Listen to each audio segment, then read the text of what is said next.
Hello there, lovely people. It's Alex from Nintendo Life here, and this is a bit of a kind of an out-of-the-blue video because, well, we're going to be talking about retro games and the second-hand market, pre-owned games and all that sort of thing. Basically, this idea spawned because John and I were we were just chatting. We often play Super Smash Bros. Ultimate at lunch, and that's good fun. And we happened to be mentioning about, sort of buying retro games. Not that long ago, I bought myself a copy of Doshin the Giant for reasons. Oh, also, John's here. Say hello, John. Hi, I'm here. So, diving right into the explanation. And we noticed that things have changed recently, haven't they? Yeah, people are getting nostalgic and they're buying up their childhood games. We see this quite often. NES games and Super Nintendo games for a long time have been expensive. But up until the last few years, GameCube games were fairly affordable. But now you go for something that's relatively common. I'm sure we'll dive into this a bit more in a bit, but Melee is the best-selling game on GameCube. And that shouldn't be hard to find. In fact, it's not hard to find. There's dozens upon dozens of copies on eBay. Yet, it's still going for the same price that it launched at. Yeah, it's bonkers. I mean, I love my copy of Melee. I'm never going to sell it, it's a brilliant game. People are still playing it today. But at the same time, I'm not going to spend... Sorry, how much did you say it was? Quick note, we are obviously looking at the UK online auction websites that are available. It's going for around £30, and keep into account too, games back then were around £30-35 new. They're around £50 now, but Melee has basically not dived at all from its original price. Which is ridiculous. I mean, there are some games that are naturally going to hold their value because they're rare, for example. A game that I got for really quite a good price a number of years ago was Pokemon Stadium 2 for around about £20, which that was a good price then. And I got curious and I looked up, and it's worth about £70 roughly now, which is ridiculous. I mean, it was like 3, 4, 5 years ago. It's a great game. I don't think I've ever actually played it. I just wanted to buy it, but I just how can it essentially triple in price? It's bizarre with some games too, because Pokemon Stadium 2 didn't sell poorly. Then you look at other games, other Pokemon games even, like Pokemon Soul Silver and Heart Gold. Soul Silver right now on eBay, to get just a fully packaged Soul Silver, is around £70. And this game sold, let me get the actual stats up, this game sold 12.7 million units. This is far from a rare game, but the market has decided that it's worth £70. I'm guessing it's just because they're games that they're essentially still popular. I mean, you go into any sort of second-hand retailer, like there's one in the UK called CEX, and you have to be careful how you pronounce that. And it's, sort of often things in there are pretty much, I mean, would you agree they're pretty much market value overall? Yeah, I've spotted sometimes they undervalue, because they don't quite follow trends that closely. So sometimes they stick to old prices when things have gone up in value. So it's worth keeping an eye out, but every now and then they tend to either go over or under. Yeah, and yet every time you go in there, Pokemon games, be it even something, as old as like X and Y or Omega Ruby and Alpha Sapphire, they go for an absolute they're basically RRP. And it's like, I mean, I get it, Pokemon is popular, but it's just Pokemon made. Do you know what I mean? Mm-hmm. And it's so tough with more niche RPGs. RPGs in particular are a very tough field to buy in for retro games. I think Tales of Symphonia is a pretty pricey one on GameCube. It went down a bit when the HD remaster came out, which most games usually do, but I'm pretty sure it's gone up again. And I bought Luna Silver Star on Sega CD a couple of years ago. Of course, and that goes for a pretty penny. That goes for a very pretty penny. And I was fortunate enough to get a good deal on that. I think I paid around £60, and it goes for maybe 3 times that much usually. So yeah, it's a tough one. One great deal I got actually was Panzer Dragoon Saga, which I'm sure most people are like, what is that? It's a Sega Saturn game, and it usually goes for around £300. I think I got that for around 120. So that's still expensive, of course, but it's a good deal, all things considered. And yeah, I mean, like you were saying to me only earlier today about what was it, Twin Snakes, Metal Gear Solid the Twin Snakes. That was yeah. I mean, I remember playing that back in the day. I borrowed it from a neighbor, and I gave it back foolishly, apparently, because, I mean, how much did you say you got it for, and what's it worth now? So I got it for around £20 when Brawl came out, because I wanted to familiarise myself with snakes. I brought twin snakes. But nowadays, it goes for around £70. And I think the main reason for that is most Metal Gear games have been re-released in the HD collection, apart from 4. But Twin Snakes is stuck on GameCube, so I guess that's just made the price skyrocket. But I don't think it's a particularly rare game, though, is the thing. No, like I say, I remember playing it, and I mean, please correct me if I'm wrong, because it's been so long since I played it, but it's a remake of the first game, isn't it? Yeah, that's right. It's the first game basically with MGS2 mechanics. But yeah, it's just kind of stuck on GameCube, so I guess the prices soared up. I've actually been going on a little bit of I wouldn't say a binge, and it's certainly slowed down sort of post-Christmas, but I've recently been sort of dabbling back into the GameCube scene and buying up some older, generally cheaper games, though, realistically, because I've got most of the games that I want on GameCube, things like Metroid Prime and Eternal Darkness and even Sonic Adventure 2 Battle, which we both love for our sins. And, it's interesting how there are plenty of games out there still that are still very, very cheap, even today. But I've noticed that things like Time Splitters 2, it was I think I paid like £15 for it or something like that, and that was with the box and everything, which, isn't that big a deal, but it wasn't a loose disc, let me put it that way. And when you consider just how old and just how popular that game is, like it's as with so many other examples we've mentioned here, it's not rare. It's not rare in the slightest, and yet it's still demanding, whilst not a high price, £15 still sounds like it just seems like a high price for something so popular. Yeah, it's especially tough on the GameCube with third-party games, because Time Splitters 2, if you were to get that on PS2, you'd probably pay like £4. Yeah.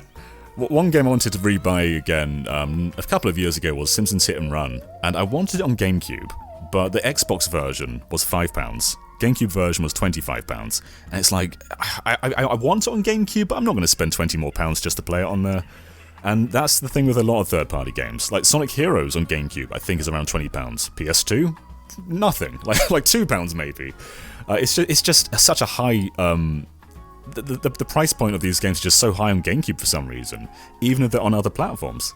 I know many people have sort of argued in the past, or at least, should we say, suggested that there's an idea of a Nintendo tax, and it changes its name, but basically games that are on Nintendo systems, they demand a higher price. And I think that is true to a degree, and I think a lot of people have said Nintendo takes a bigger commission, which I don't think is true. And even if that were the case, just flat out wouldn't affect pre-owned.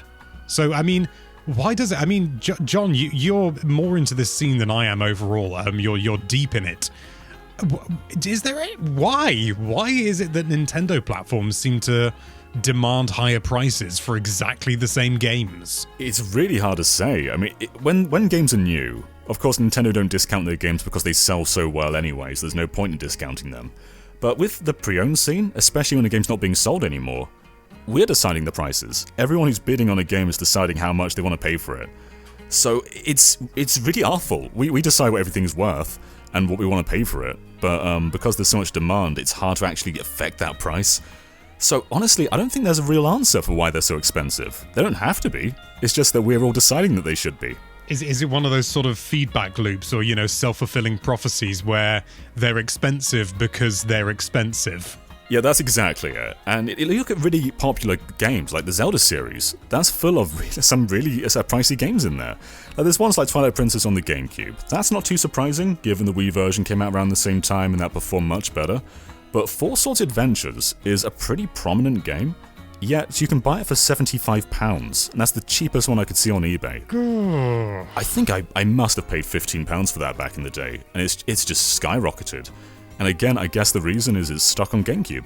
Yeah, and with GameCube seemingly drawing this higher price, I don't know, it's just baffling. And when I bought this copy of Doshin the Giant, I ended up paying, I think I paid £40 for it, which is not a ludicrous amount.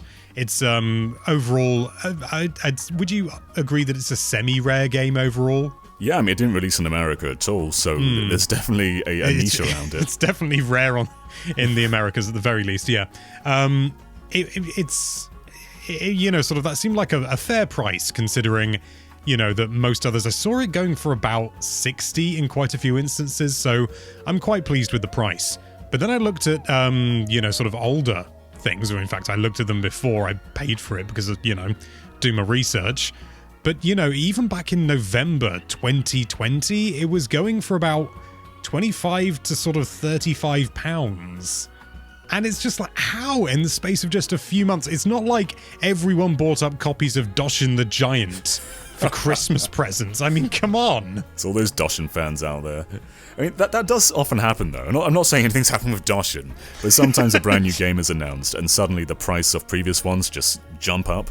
Like, this is actually the opposite, but when Shenmue HD Collection was announced, suddenly Shenmue 1 and Shenmue 2 went lower in price, because they're basically giving those games out again. But oftentimes when a long-awaited sequel comes out, the previous games just jump up. I don't know what's caused Doshin to do that. Maybe there's been a prominent Doshin YouTuber who's been singing the praises of this game or something.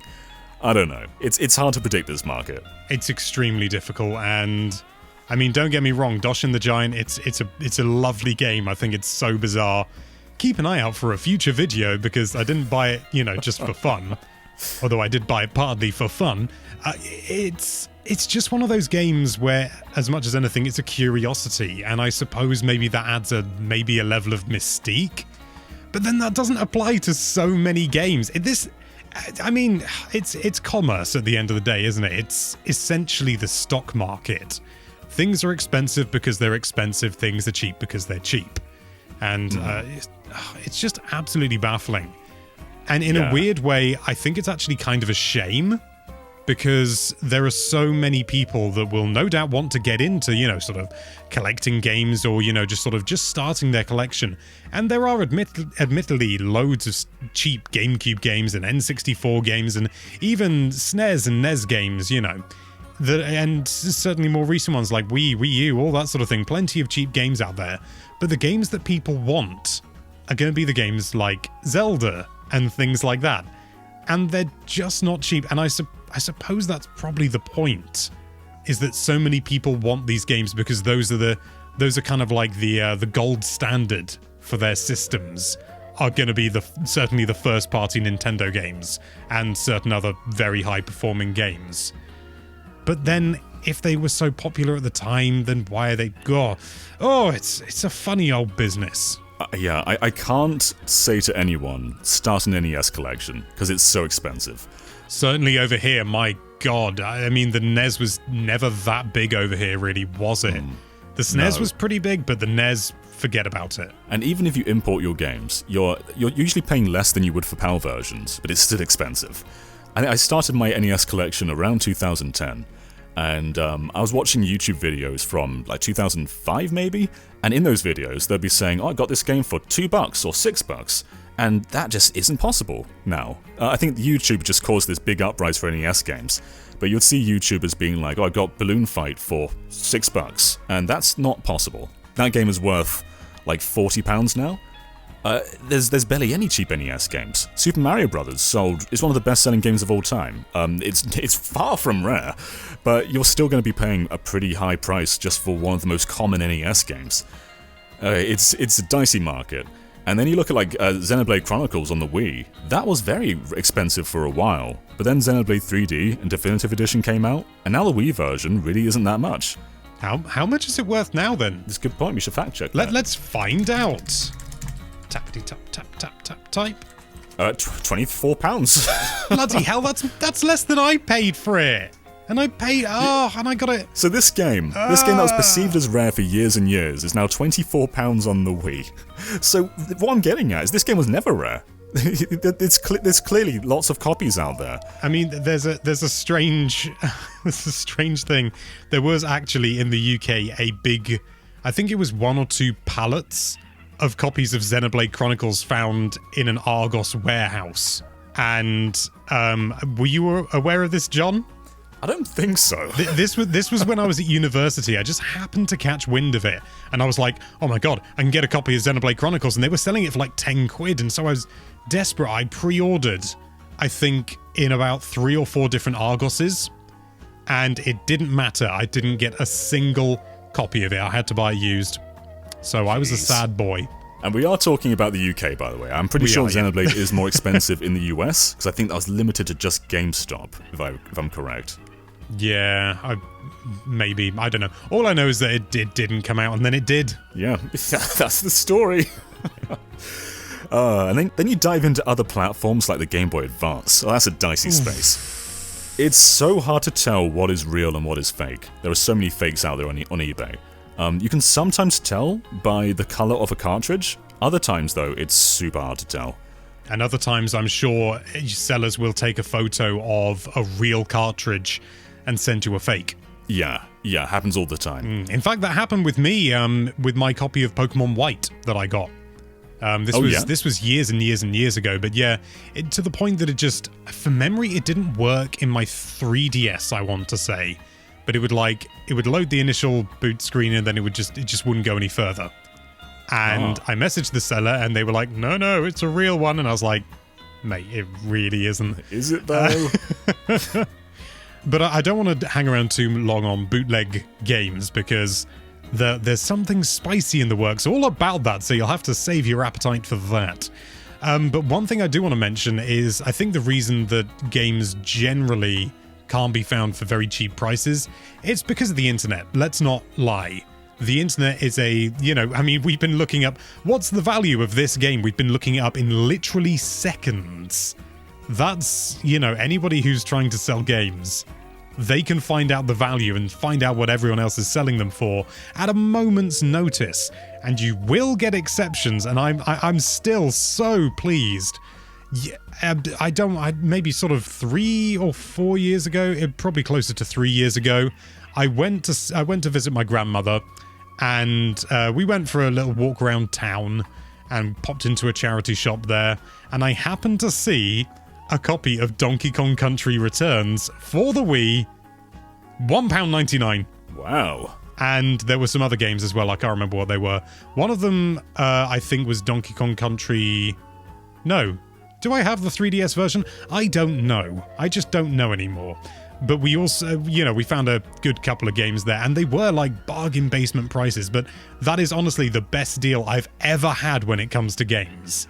And it's kind of a shame in a way. Charity shops are amazing for games. My fiance used to work in one, and one day they had this giant stock of Mega Drive games, and in there were like Ghouls and Ghosts, there was a Contra, which is called Pro Protector here, and so many other games. And what they were going to do was they were going to throw them away, because they didn't think they were worth anything. Oh, for God's sake, no! Yeah. And she was like, no, please let us have them. And they were like, okay, you can have the entire box if you want for £5. And there must have been 20 Mega Drive games in there. And some of them were really rare. So charity shops are definitely worth going into when looking for games. But it seems that a lot of people who work there just don't think that the games they have are worth anything. Well, I do actually. There's a charity shop that's local to me. And I went in there. And they actually have quite a good selection of games. Not like the Donkey Kong one, but they do have a good selection of games for a reasonable price. And I actually got talking very briefly to the woman behind the counter because she recognized me from the videos. Oh. So if she's watching this video, hello. But yeah, and that was bizarre in and of itself. I wasn't even buying games at the time. I was buying a big speaker, which I then tried to replace a capacitor in and destroyed. But then I, sort of those games, and she did say to me something along the lines, this was a couple of years ago now, always keep an eye out because charity shops do get these things in. But a lot of the time they're kind of just put on eBay or something like that. And in fact, that's happened with me with a couple of GameCube games. I've got them just off eBay. And it's a charity thing, and I have no qualms with spending certainly the market value, and so often they're less than the market value because they're not always listed very well. And, I have no qualms, sort of, do I need a copy of Universal Studios Theme Park Adventure? Well, it's £2.50 and that money's going to charity, so why not? It's all for a good cause. It's always better when you give money to charity rather than just some dude on eBay who's decided the price of a game. Absolutely. And sometimes you can find absolute bargains. Incidentally, we may have confused Americans. What we mean to you is thrift stores. They're called charity shops in the UK. Because everything's different all the time. One word of advice I'll give as well is if you're interested in any 3DS or Wii U games, now's probably the time to go for them. Because in a couple of years, people are going to feel nostalgic for the 3DS and nostalgic for the Wii U, and they're going to decide that Game & Wario is worth £80. So if you're interested in that game, now's probably the time to go for it.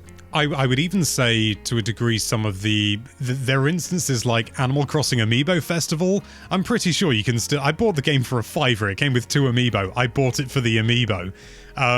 But, you know, I also got the game because it's infamous. It's terrible. And... that's the kind of game I wouldn't be entirely surprised if a brand new copy of that, in its box and everything, you know, all that good stuff, all the amiibo, I imagine that certainly in 10 years' time, that's probably going to be worth... It's probably going to be worth quite a lot, isn't it? Probably more than you pay for it at least, which right now is nothing. That's... I mean, is it... I'm going to quickly... What is it worth nowadays? Let's see. Let's have a look. Well, you can buy it from Nintendo directly for £50. Jesus, Nintendo. Come on, Nintendo. I'm seeing it here for £17. It's definitely gone up in price. Because, as I said, I bought it for used to be in bargain bins in pretty much every shop ever. Yeah. Even, like, unrelated shops like Tesco and Boots. Yeah. That's not true. I'm pretty sure I've seen it in Tesco, but yeah, not Boots. I think the last game I bought was Doom Eternal in a Tesco.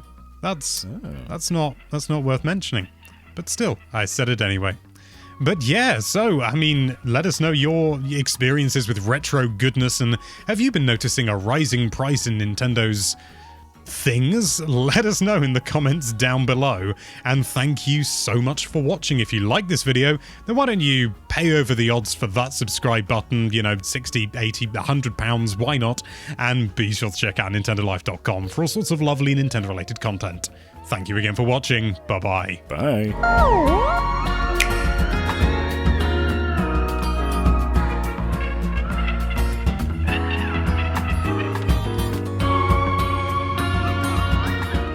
I paid £265 for New Super Mario Bros. 2.